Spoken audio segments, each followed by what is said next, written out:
Hey guys, Michael Corsentino with some inspiration for you via the magic of photography and the possibilities with the onOne Perfect Photo Suite 8.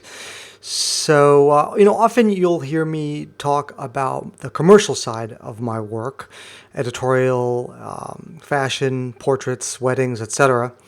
And all of that work is really about telling a story for my clients, getting their message out there, capturing their day, selling a product, whatever it might be. It's all storytelling essentially. But today I want to look at the personal side of things because in as much as I'm in the business of telling people's stories professionally, photography also has a really personal relationship for me, and it has, ever since I'm a little kid, because it helps to tell the story of my life and to capture the moments that make up my life, as I'm sure it does yours. And that's very special. That's one of the things that I really that is so addictive and so magical about photography, is how it is a kind of a journal of your life.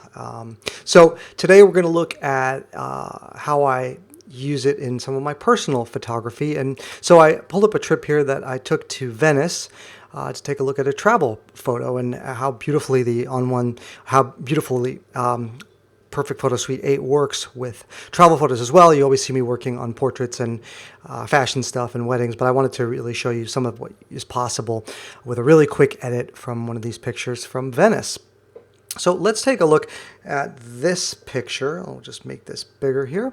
So one of the things that I always love to do, in addition to capturing a range of pictures that make up a story, some of them are really strong images and some of them are just supporting images, and those are typically what will go into an album or a wall cluster of portraits and or a wall cluster of images rather that end up kind of together making a story. But I love to find, and hopefully I get, one or two images that really stands alone as a singular image that really helps to tell the story of the entire trip. And for me, that was this image taken in Venice of its gondolier.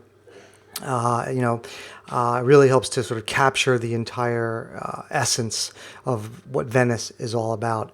So let's take a look at how I process this photo. First of all, we'll go over to Photoshop. I already have it opened in Photoshop just to save us a little bit of time. So we started off here. This is how the image started off. And I noticed there were a few things in the image that I really wanted to change and fine-tune to make it more timeless and a quieter image and a more perfect image in my mind without altering it too much. So one of the things you see here, that we've got some people on this bridge over here, and that's just kind of creating some clutter and some noise that I felt the image would be stronger without. So one of the first things that I did was retouch them out. So you can see here that I've turned that layer on. Where I retouched them, I just cloned them out. And this next layer up here, as you'll see in the layer stack, is just I make a copy of everything that I've done previously and copy it onto a new layer. It's called a layer stamp copy, and on a Mac it's Command Option Shift E, and that puts everything that you've done before onto a new layer. My next layer is I move the gondolier over a little bit. You can see here when I click on the eyeball icon and just reveal that, I just selected and did a Command J on a Mac to paste only that selection onto a new layer, and that is giving me my gondolier. And you can see here I just moved it over a little bit so that he was in the center of the bridge there. I thought that was a much better placement. And then I did another layer stamp copy to solidify everything together into one layer, and retouched a little bit just to finesse the composite that we have there. All right, so the next thing that I did is bring it into onOne Photo Suite. So I've got the panel for the suite docked over here next to my layer stack. You can also get there from using the window menu in Photoshop, window extensions, and then just select onOne, whichever module you want. You can also open the entire suite as a standalone application. I didn't do that in this case, but you obviously certainly could. So the first place that I'm going to start off with is Perfect Effects. So let's just click on that, and then we will double click on Open Perfect Effects, and that's going to bring us into the suite. All right, so the first thing that I do whenever I'm working on a photo clearly is always to look at the photo and analyze the photo and see, or how can I make this image better, or how can I steer it in the direction that I want. So right away I see I want a little bit more detail. I want in terms of sharpness, clarity. I want a little bit more detail in the shadows. Things are kind of blocking up here in the gondola. I think it could benefit from a little bit more shadow. I'd like to try and accentuate these warm tones here in the lights, because that may be the direction, that was the direction that I was thinking of taking it. I ended up going a completely different direction, but that's where I started. So I'll take you through the process of what I did. And it's always sort of evolutionary and exploratory when I work on images. And sometimes I spend all this time thinking I'm going to take it in one direction, and then I get there and I'm like, yeah, you know what, that's not working. So I take it in a completely different direction. And that happens more often than not. So let's go up here and we'll search first for tonal contrast. Tonal contrast is going to bring me in that detail that I want. You can see here in the layer stack that I've got an empty layer ready to go, so I don't have to, in this case, add another layer for this effect. All subsequent layers, I will do that. So I'll just click on this, and it's going to invoke it, and there we go. It gives me my tonal enhance, and we can see here that that looks like too much to me. Anyway, so I'm going to take this back down to around 30%. And that's going to give me some of the clarity that I wanted, some of the sharpness that I wanted, and detail, but not be so extreme. And that's always the case. I always, oftentimes with effects, you need to take them way too much and then really dial them into exactly what you want. Next thing that I'll do is I will click the plus button here and add an empty layer. And I'm going to go down here to filter options. And I want to, let's go over to photo filter. And let's warm things up a little bit. Let's go here and choose, we've got our 80A filter. Well, let's choose graduated. I think that gave me a better, yeah, I like that a little bit better. It keeps things a little lighter in the sky, and it kind of graduates the effect, keeps things warmer on top, but not necessarily down here on the bottom. Okay, great. That's looking really good. And the next thing that I'll do is click another layer, and we'll go down here to let's go to Tone Enhancer. And I'm just going to click Tone Enhancer and go all the way down here to our shadows. And I'm going to open up my shadows.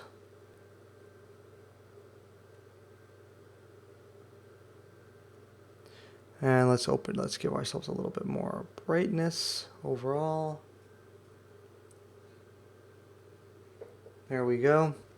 And we can pump up our highlights a little bit just to get that water kind of more glistening. You can even make this a little brighter there. Okay, good. So let's apply that.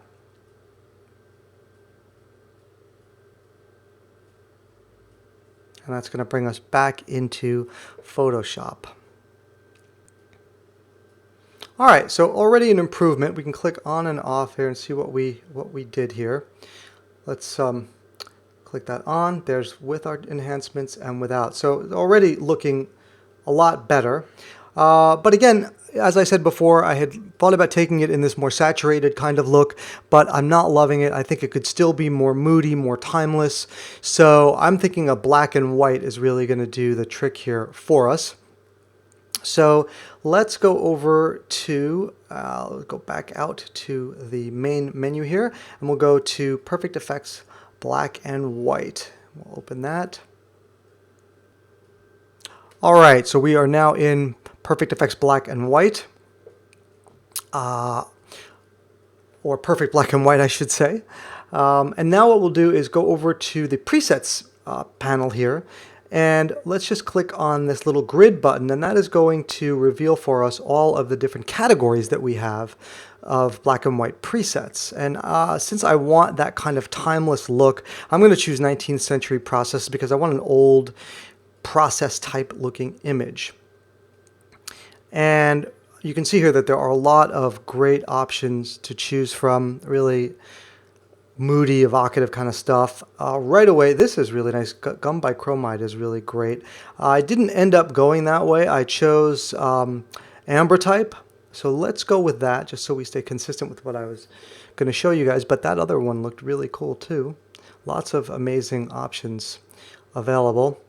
And right away you can see we've got something that is really, really dramatic and different and timeless, and I think really ends up telling the story of a trip to Venice, timeless Venice, a lot better than where we started off without. So let's apply this, and then we can do a couple of little finishing touches in Photoshop and wrap it up.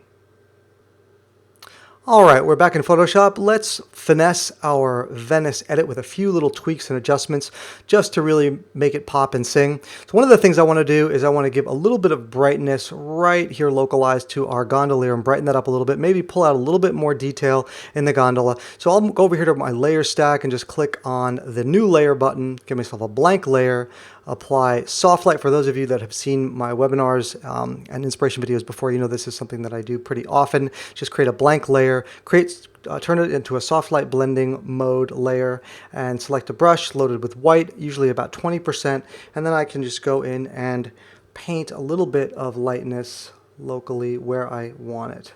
We're just going to go real easy, because once we've already kind of edited, it's easy for it to kind of stick out like a sore thumb. So we can even just dial that back down just a little bit because it's looking a little obvious. We'll take that down to about 50% of what it was, turn it on and off to see the difference. Yeah, that's good.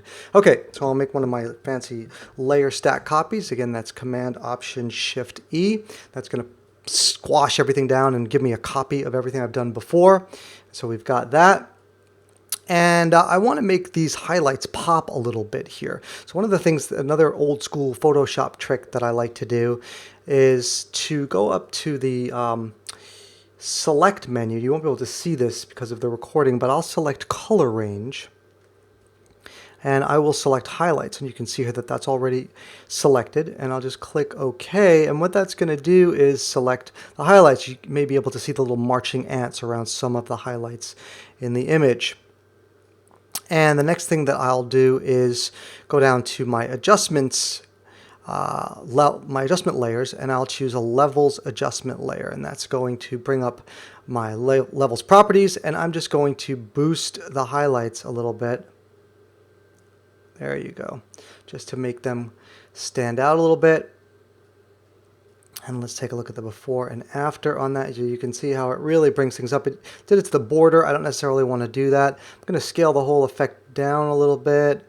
And then I am going to swap my brushes to black. I'm going to change my opacity to 100% and just go here and bring back that nice cream toned border. And there we go. That wraps it up. So let's take a look at our before and after. Here's where we started out.